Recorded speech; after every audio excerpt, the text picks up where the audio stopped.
नमस्कार, मैं सौरभ द्विवेदी। DLallanTop.com और फेसबुक चुनाव की टीम घूम रही है गांव गांव, शहर शहर। सिलसिला पहुंच गया है देवरिया। यहाँ देवा सीट हमने नोएडा के दफ्तर में बैठकर क्यों चुनी थी, मैं बार बार आपको बता रहा हूं। यहाँ पे भाजपा के कद्दावर नेता सूर्य प्रताप शाही अपनी किस्मत आजमा रहे हैं। सूर्य प्रताप शाही भाजपा के प्रदेश अध्यक्ष भी रहे साल 2012 में। तब पथरदेवा से चुनाव लड़े थे और समाजवादी पार्टी के शाकिर अली से हार गए थे, वही शाकिर अली जिनसे अभी मैंने कुछ देर पहले बात की। इस बार इलाके में उनके पक्ष में एक सहानुभूति दिख रही है। लोग कह रहे हैं, चचा रियासत अली के शब्दों में कहूँ तो राम का वनवास 14 साल में खत्म हो तो साल हो गए। शाही जी का इतिहास दिलचस्प है। ये पहली बार 1985 में चुनाव जीते, जब भाजपा बिल्कुल नई नहीं थी, 5 बरस पुरानी थी। 18 विधायक थे, उनमें से एक पथरदेवा से सूर्य प्रताप शाही थे। 89 में ये जनता दल के हार गए थे। 1991 की राम लहर में फिर चुनाव जीते और कल्याण सिंह की सरकार में मंत्री बने। 1993 में फिर ब्रह्मा शंकर पार्टी से हार गए। 1996 में फिर जीत गए और कल्याण सिंह की जो सरकार बनी, रामप्रकाश गुप्ता की सरकार, राजनाथ सिंह की मुख्यमंत्री रहे थे भाजपा सरकार में। उससे पहले मायावती की गठबंधन में, उसमें भी ये मंत्री आबकारी मंत्री नहीं। आप मायावती की सरकार में नहीं थे, मैं ये कह रहा हूं कि उस सूबे में 4 मुख्यमंत्री देखे और उसमें ये आबकारी मंत्री रहे। सूर्य प्रताप शाही के क्रेडिट में ये जाता है कि यहाँ पर यूपी में आबकारी मतलब शराब के विभाग का मंत्री। तो आबकारी में एक सिंडिकेट रहता था, शराब के बड़े बड़े कारोबारी होते थे जिनके नाम पे कई कई जिलों के ठेके उठते थे। सूर्य प्रताप शाही के मंत्री रहते हुए एक नई पॉलिसी आई थी जिसमें लॉटरी सिस्टम आ गया था और वो सिंडिकेट काफी कमजोर हो गया था। ये इनके क्रेडिट में है। एक चीज जो इनके डिस्क्रेडिट में जाती वो ये है कि 2002 के बाद से ये लगातार चुनाव हार रहे हैं पथरदेवा से। और 2012 में जब इनके चिर प्रतिद्वंदी ब्रह्मा शंकर त्रिपाठी यहां से बगल की कस्या कुशीनगर विधानसभा में चले गए तो सपा के शाकिर अली जो गौरी बाजार से आए थे, उन्होंने इन्हें हरा दिया। वो हार थोड़ी ज्यादा इसलिए भी कस की होगी क्योंकि 2012 के चुनाव में सूर्य प्रताप शाही की जिम्मेदारी पूरे प्रदेश की थी। ये प्रदेश के अध्यक्ष भी थे भारतीय जनता पार्टी के। शाही जी, शुरू से शुरू करते हैं, बिल्कुल शुरू से इमरजेंसी की बात से शुरू करते हैं, क्योंकि उस वक्त भाजपा के कई नेता जो आज बड़े नेता हैं जेल में थे या संघर्ष कर रहे थे। आप बता रहे थे कि आपके परिवार के साथ भी ऐसा ही कुछ हुआ, क्या हुआ था इमरजेंसी के दौरान?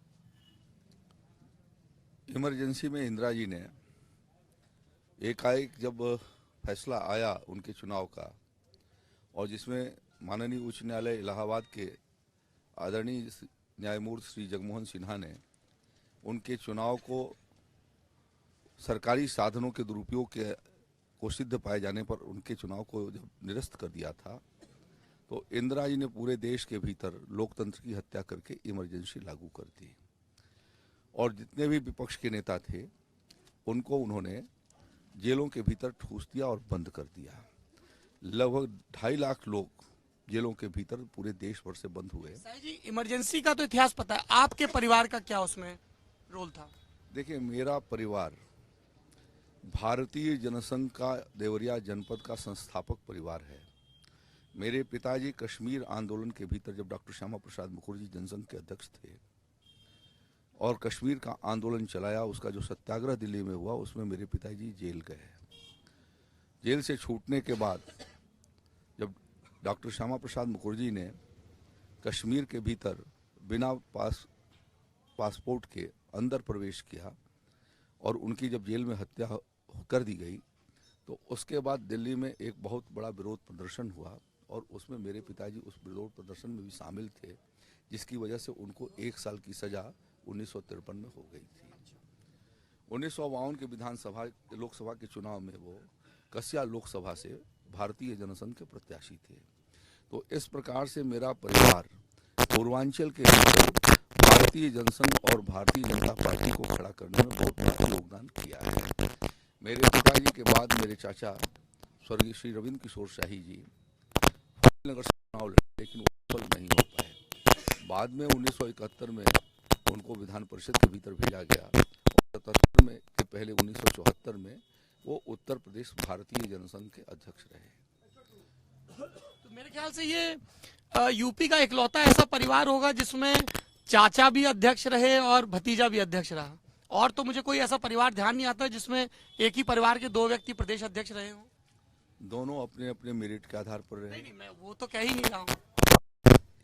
चीज बताइए, आपने मेरिट की बात की, आप 85 में पहला चुनाव जीते, सूर्य प्रताप शाही कभी लगातार 2 चुनाव क्यों नहीं जीत पाए? जो समाज को बांटने और काटने की जो कोशिश है, उसने मेरे को परास्त कर दिया। और 1989 का चुनाव मैं पूरी तरह से जीतने की स्थिति में था और जीत ही गया था। लेकिन चुनाव के दिन आदरणीय ब्रह्मा शंकर तिवारी जी ने सुबह एक फेक एक्सीडेंट की घटना सुनहला रामनगर, जो आज थाना तरकुलवा है, उसके सुनहला रामनगर में कराई और पूरे क्षेत्र में पट्टियां बांध करके घूमे कि सूर्य प्रताप शाही ने मेरे ऊपर हमला करा दिया है। और उसकी वजह से वह जो एक कॉन्स्पिरेसी हुई, उसकी वजह से वो चुनाव में हार गया था और इसकी वजह से ये पारापारी का सिलसिला शुरू हो गया। अमूमन लोग जब मंत्री रहते हैं तो अपने क्षेत्र में बहुत विकास कराते हैं और लोग फिर बाद में कहते हैं कि मंत्री जी फलाना प्रोजेक्ट लेके आए, ढिमाका। आप 2 बार मंत्री रहे, कोई बड़ा प्रोजेक्ट जो पथरदेवा में आया हो आपके मंत्री रहते हुए? पथरदेवा और कसिया विधानसभा में, जो पुरानी कसिया विधानसभा थी और मौजूदा आज जो पथरदेवा विधानसभा है, जो नया हिस्सा है, उसमें मैं 3 बार जरूर यहाँ से विधानसभा का सदस्य चुना गया। लेकिन कार्यकाल मेरा 10 साढ़े 10 सालों का ही रहा, क्योंकि आप जानते हैं कि 6 दिसंबर 1992 को उत्तर प्रदेश की सरकार भंग हो गई थी, विधानसभा भंग कर दी गई, राष्ट्रपति शासन लागू हो गया। तो उस समय मुझे को मिला था 18 महीने का। लेकिन जो कुछ भी हुआ है यहाँ पर, पुरानी कस्या विधानसभा जो आज कुशीनगर के नाम से है, और यहाँ पथरदेवा विधानसभा का जो आधा हिस्सा जो पहले से पथरदेवा विधानसभा के भीतर है, यहाँ जो कुछ भी है वो सब मेरा ही किया हुआ है। उसमें किसी क्या है वो कोई प्रोजेक्ट? क्योंकि शाकिर अली कहते हैं सड़कें मैंने बनवाई, ब्रह्मा शंकर जी कहते हैं ये काम मैंने करवाया, दावे बहुत हैं अलग अलग। शाकिर अली को ये बताना चाहिए कि मैंने कौन सी नई सड़क बनवाई, यदि उन्होंने किसी नई सड़क की बात कही। कहते हैं आपके गांव पकाहा तक जो सड़क गई है वो उन्होंने बनवाई, अखिलेश यादव ने बनवाई। ये तो बिल्कुल सरासर झूठ है। जब मैं विधायक हुआ था तो उस समय मलसी तक की सड़क चलती थी। मलसी से बघौल घाट होते हुए पकहा तक जोड़ने का काम मैंने किया था। पकहा घाट के ऊपर बिहार जाने का पुल मेरे चाचा जी ने बनवाया था। बगल में बसडीला है, उस गांव से फाजिलनगर को जोड़ने का पुल मैंने बनवाया। उसके आगे बंजरिया बाजार है, उसमें मेरे चाचा जी ने बनवाया। उसके आगे जो तिरमहानी घाट है, उस पुल को मैंने बनवाया। चलिए शाही जी, मैंने ये मान लिया कि इतने काम आपने करवाए, तो फिर चुनाव क्यों लगातार 3 बार से हार रहे हैं आप? मैंने बताया आपको कि चुनाव अनेक फैक्टर काम करते हैं और उस फैक्टर में जालसाजी करने में समाजवादी पार्टी बहुत आगे रही है। मिसयूज भी वो करते हैं और चुनाव के कोड ऑफ कंडक्ट को भी वो वायलेट करते हैं, अफवाहों को पैदा करते हैं और उसकी वजह के आधार पर जो है वो चुनाव जीत गए। नया ये जब विधानसभा बना था, जब मैं पार्टी का प्रदेश अध्यक्ष था, स्वाभाविक रूप से मुझे अपने क्षेत्र के भीतर नए क्षेत्र में काम, पुराने क्षेत्र के लोग मुझे पहचानते थे, नए क्षेत्र जो आके जुटे थे उसमें उतनी मेरी पहचान नहीं थी, जिसकी वजह से मुझे मामूली वोटों से हार जाना पड़ा। तो आप कस्या क्यों नहीं गए, जो आपकी पुरानी विधानसभा थी कुशीनगर, जहां आपके प्रतिद्वंदी ब्रह्मा शंकर जी चले गए? इसलिए कि मेरी जन्मभूमि का मेरा गांव पकहा है, जहां मैं पैदा हुआ, और पकहा गांव पथरदेवा विधानसभा के भीतर आया। तो जननी जन्मभूमि स्वर्गादपि करीयसी। चलिए, आप अभी एक कैमरा शुरू होने से पहले, ऑन होने से पहले किस्सा बता रहे थे कि भाजपा के एक नेता जिनकी जमानत भी जब्त हो गई और वो विधायक भी बन गए, वो क्या प्रसंग है? देखिए, 1980 में मेरी पार्टी नई बनी थी, तुरंत ही चुनाव हुए थे और उस चुनाव में भारतीय जनता पार्टी नई पार्टी के रूप में उसका उदय हुआ था।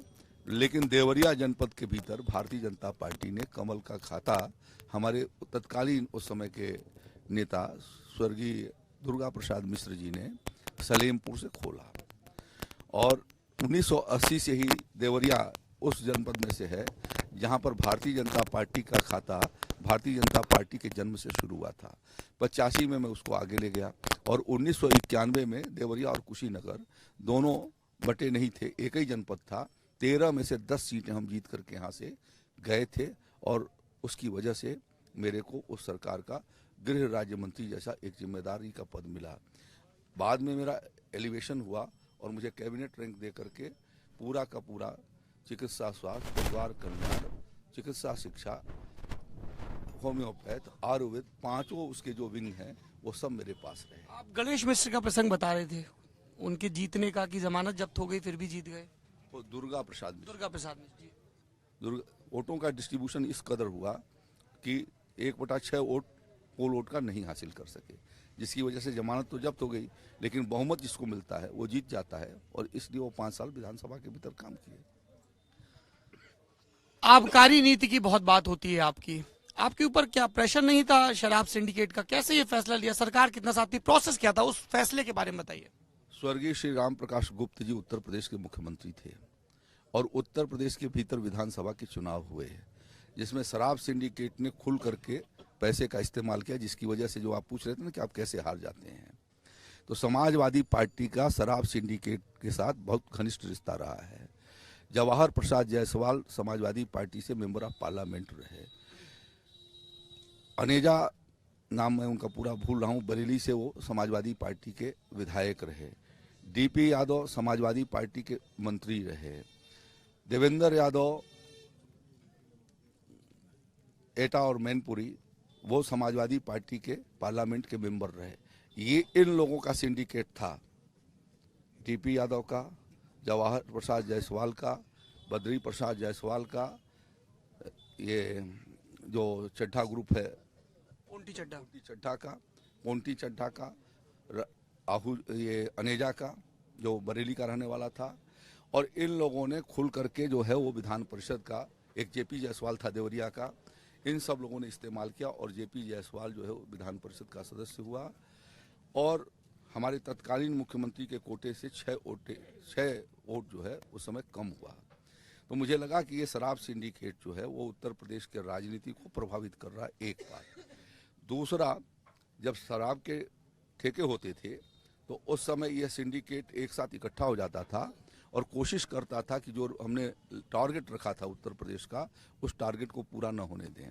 खास तौर पर उन जिलों के भीतर सीतापुर, हरदोई, लखीमपुर, बहराइच, वहाँ भदोही, ये सब जिले ऐसे थे जहाँ पर वो पहले साल जब मैं आबकारी मंत्री रहा तो 7 जिला उन्होंने ठेके में वो नहीं आए और उन्होंने टेंडर नहीं डाले।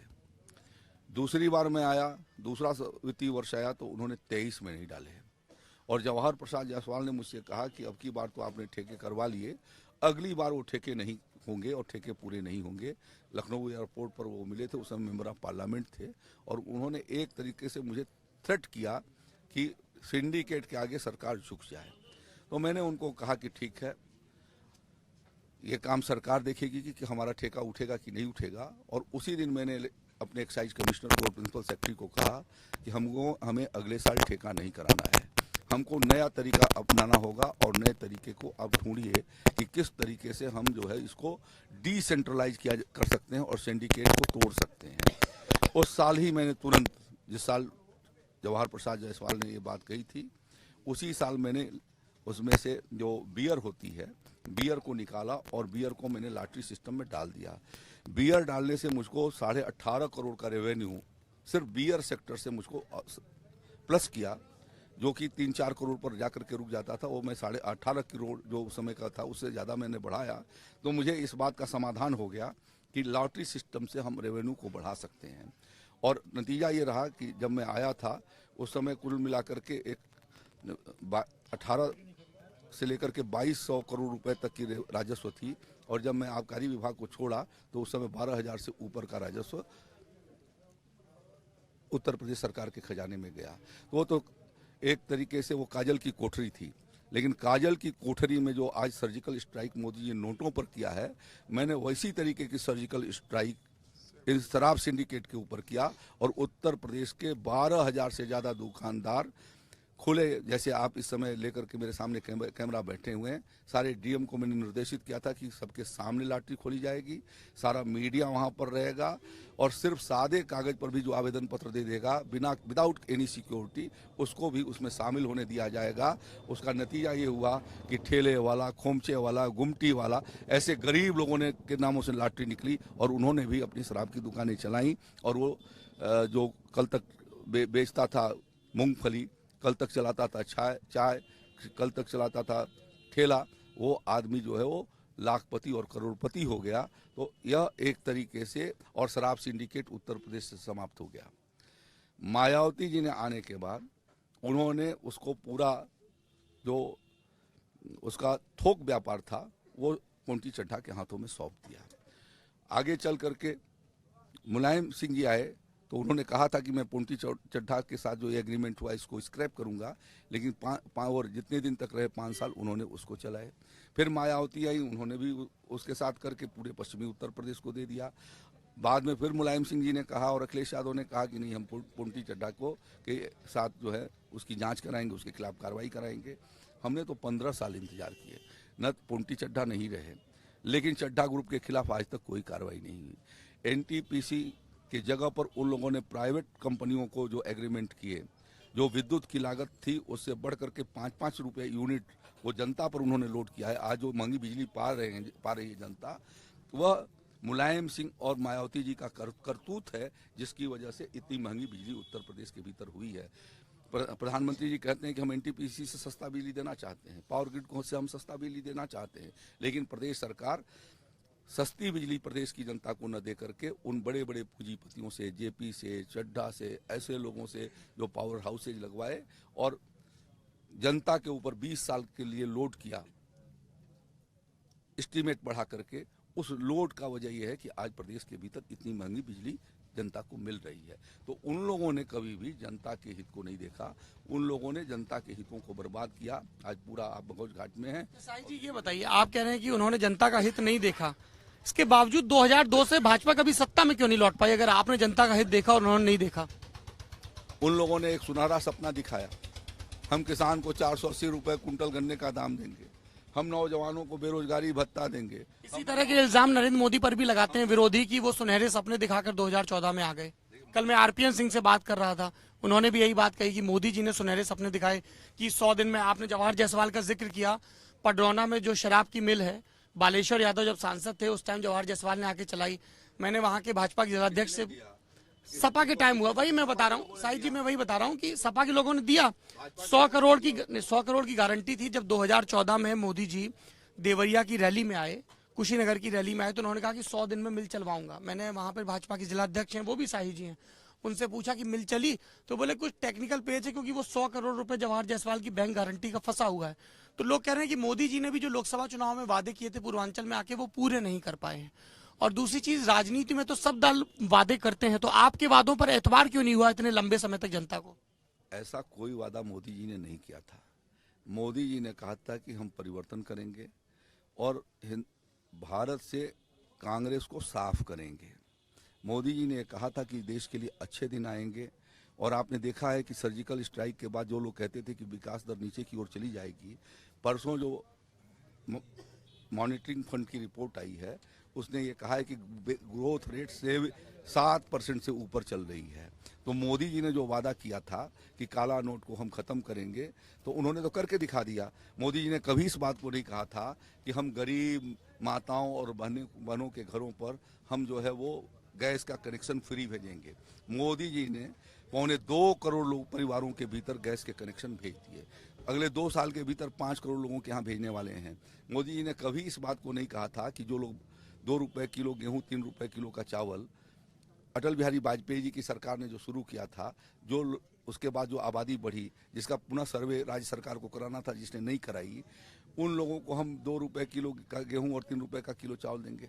लेकिन मोदी जी ने खाद्य सुरक्षा बिल ला करके पार्लियामेंट में उसको लागू कर दिया, और आज जो गरीब जनता गांव के भीतर रहती है। साईं जी, लेकिन अभी मेरा सवाल चीनी मिल पे था कि 100 दिन में चीनी मिल चालू होगी। खैर ये बताइए। नहीं, अरे ऐसी क्या बात है, हम तो आपसे ही बात करनी है ना। बताइए, होता क्या है ना कि लोग फिर ये कहते हैं कि ये देखो नेताजी को बिठा के और मोदी जी तो रैलियों में ये सब चीजें बता ही रहे हैं। ये चीनी मिल का क्या मामला है? भूल गए। आपको 200 करोड़ की चीनी मिल याद आ रही है और आपको 10,000 करोड़ का फर्टिलाइजर खाद कारखाना आपको दिखाई नहीं दे रहा। गोरखपुर का कारखाना वो भी अभी चालू नहीं हुआ, चालू होने के प्रोसेस में है। पैसा तो दे दिया पैकेज उसका। जिस दिन मोदी जी शिलान्यास करने के लिए आए थे 850 करोड़ रुपया दे करके आए थे। मोदी जी ने बिना पैसा अलॉट किए हुए उसका शिलान्यास नहीं किया। आप जान BIFR में पड़ा हुआ है। BIFR एक जो है वो सेमी जुडिशियल प्रोसीडिंग है। जब तक उसका समाधान नहीं होगा BIFR से तब तक वो मिल नहीं चलने वाली है। सवाल ये है कि वो मिल चले या न चले। उत्तर यहाँ के गन्ना किसानों के गन्ने की पेराई की व्यवस्था समुचित होनी चाहिए। वह व्यवस्था हमने कहा है कि जब हमारी भाजपा की सरकार बनेगी तो हम करेंगे और उसके लिए किसान को हमको प्रमोट करना होगा कि आज इतनी आवश्यकता है गन्ना की जिन यहाँ के चीनी मिलों की, खासतौर पर कुशीनगर जिले के भीतर, क्योंकि देवरिया के भीतर तो कोई चीनी मिल चलती नहीं। गौरी बाजार की चीनी मिल को उन्होंने बंद किया, सपा और बसपा के लोगों ने बंद किया। बैतालपुर की चीनी मिल को उन्होंने बंद किया। भटनी के देवरिया के चीनी मिल को उन्होंने बंद किया। भटनी के चीनी मिल को उन्होंने बंद किया। और मुलायम सिंह जी की और अखिलेश जी की दोस्ती बजाज परिवार से जगजाहिर है। मामला सुप्रीम कोर्ट के भीतर बहुत दिनों से पड़ा हुआ है और वह बजाज बिना किसानों को नोटिस दिए हुए गन्ना खेत में खड़ा था, गन्ना क्रय सेंटर पर था और उसने मिल को बंद कर दिए। मैं पूछना चाहता हूं कि समाजवादी पार्टी के माननीय विधायक या उनकी सरकार उस चीनी मिल के खिलाफ क्या कार्रवाई करी? यदि उसने कोई कार्रवाई नहीं की तो ये साबित करता है कि उनकी मिलीभगत है। भारतीय जनता पार्टी ने ये सुनिश्चित कराया है, आदरणीय मोदी जी ने 22,000 करोड़ रुपए गन्ना किसानों के, जिसकी जिम्मेदारी राज्य सरकार की थी, राज्य सरकार की खराब माली हालत को देखते हुए किसानों का तुरंत भुगतान हो जाए, इसके लिए उन्होंने अपने बजट से प्रबंध किया। चलिए, ये तो खूब सारी राजनीतिक बातें हो गई। मोदी जी डिजिटल इंडिया की बात करते हैं, शाही जी की पार्टी के सबसे बड़े नेता, और शाही जी ने ये बैंड बांध रखा है। ये सर आप हमेशा ही बांधे रहते हैं कि अभी बांधा है? नहीं, कुछ महीनों से मैंने बांध रखा है इसको। अच्छा, आप टीडी नोट करते हैं चुनावी दिनों में कितने किलोमीटर हो जाता है चलना? 22-23 किलोमीटर, 25 किलोमीटर होता है। 22। तो फिटनेस के लिए आपकी उम्र 65 साल है आपकी उम्र? मेरी 65वें साल में गुजर रहा हूँ मैं। 65वें साल में, और 22-23 किलोमीटर चल रहे हैं, तो क्या आपका फिटनेस क्या रहता है? कैसे, मतलब क्या आहार क्या रहता है? बहुत अच्छा है। मैं पूरे जब जो आदमी 22-25 किलोमीटर चल सकता है आज की तारीख में। इसीलिए तो मैं चाहता हूं कि जो नौजवान दर्शक देख रहे हैं वो भी तो जाने कि भाई 65 साल का बुजुर्ग 22 किलोमीटर चल रहा है, फिटनेस बैंड बांधे, तो क्या आहार रहता है, खान पान का क्या ध्यान रहता है? खान पान ठीक से रहता है, बहुत संयमित खान पान, संतुलित रहता है, उसमें किसी प्रकार का वो नहीं है। आज तक कभी हम लोगों ने शराब जैसी चीज कोई भी छुई नहीं। शराब मंत्री रहे, कभी शराब नहीं पी, कभी मुंह में लगाया नहीं। तो जब बाकी दिनों में फ्री रहता था तो 5-6 किलोमीटर चलता था, आज 25 किलोमीटर चल रहा हूँ, कोई उसमें फर्क नहीं है। एक बात बताइए, क्षेत्र के कई लोगों ने, और ये जो मैं बात कह रहा हूं शाही जी, ये ऐसा नहीं कि राजनीतिक विरोधियों का इल्जाम हो, क्षेत्र के मतदाताओं ने ये कहा, कलराज मिश्र जब से चुनाव जीत के गए देवरिया से इधर नहीं आए हैं, मंत्री भी हैं। आए हैं, समय समय पर आते रहते हैं। अरे आपकी मुस्कुराहट बहुत कुछ कह रही है। नहीं, मुस्कुराहट इसलिए भी खास है क्योंकि सूर्य प्रताप शाही भी देवरिया की लोकसभा सीट पे बीजेपी के चुनाव के एक दावेदार थे। अच्छा, एक बात बताइए, एक और चीज जो मुझे मतदाताओं ने ही बताई, नेताओं ने नहीं, वो ये बताई कि पिछले चुनाव में प्रकाश मणि जी के तरफ के गांव से आपको बहुत सपोर्ट नहीं मिला। देखिए, वोट आज किसी के हाथ में नहीं है। मैं उसमें अपनी अयोग्यता मानता हूं कि मैं उन वोटों को अपने साथ जोड़ नहीं सका और उनको उठा नहीं सका। लेकिन आपने ये मान लिया कि वो वोट नहीं मिला प्रकाश मणि जी की तरफ के गांव वाला? मेरे यहीं पर बगल में मुझे वोट नहीं मिला। यहाँ बगल में रामपुर मोहाबारी गांव है, वहां पर मैं लगभग 1800 वोटों से हारा था। मेहा गांव है, उसमें मैं 400-500 वोटों से हारा था। सीतापट्टी गांव है, वहां पर 400 वोटों से हारा था। तो ये नहीं कहा जा सकता कि किसी पर्टिकुलर किसी व्यक्ति की वजह से या उसके क्षेत्र में कम वोट मिला। हमारा जैसा कांटेक्ट होगा, जैसा हम लोगों के साथ संपर्क करेंगे। अब यहाँ का आदमी जब देखता है कि यहाँ बघौल घाट का थाना सूर्य प्रताप शाही ने बनाया, बघौल घाट का सब स्टेशन सूर्य प्रताप शाही ने बनाया, यहाँ की सड़क सूर्य प्रताप शाही ने बनाई, पथरदेवा का डिग्री कॉलेज सूर्य प्रताप शाही ने बनाया, पथरदेवा की CSC सूर्य प्रताप। ये सब मैंने आपके दावे मान लिए। एक आखिरी सवाल, आप भी व्यस्त हैं, कैंपेन का टाइम है। शाही जी, जब आप प्रदेश के अध्यक्ष थे, प्रदेश भाजपा में एक बड़ा नया फॉर्मूला आया था, बड़े चर्चे थे दूर दूर तक उस फॉर्मूले के, और वो था सर्वे। कि साहब लोग आते हैं, नेताओं की पैरवी लगवाते हैं, किसी के कोटे से कुछ नेता मिल जाते हैं, किसी जाति संतुलन के नाम पे कुछ सर्वे होगा, सर्वे में जिस विधानसभा से जो कैंडिडेट मजबूत दिखेगा उसको टिकट दिया जाएगा। बाद में पता चला कि वो सर्वे किनारे धर दिया गया और पैरवी के हिसाब से मिले और पार्टी पहली मर्तबा 50 से नीचे आ गई, 47 पे आ गई। इस बार फिर बड़े सर्वे हुए, 3 राउंड के सर्वे हुए, लेकिन हम जिन जिन जिलों में जा रहे हैं वहां पे काडर के लोग कैमरा बंद होते ही, और बहुत ईमानदारी से कह रहा हूं मैं, आपकी बिल्कुल अपने प्रोफेशनलिज्म को ध्यान में रखते हुए ये कह रहे हैं कि साहब टिकट डिस्ट्रीब्यूशन ठीक से नहीं हुआ कई जगहों पे। सर्वे फेल क्यों हो रहे हैं सर? देखिए, मैं सर्वे में भरोसा नहीं रखता। और आपके अध्यक्ष रहते हुए सर्वे हुए, आप कह रहे हैं?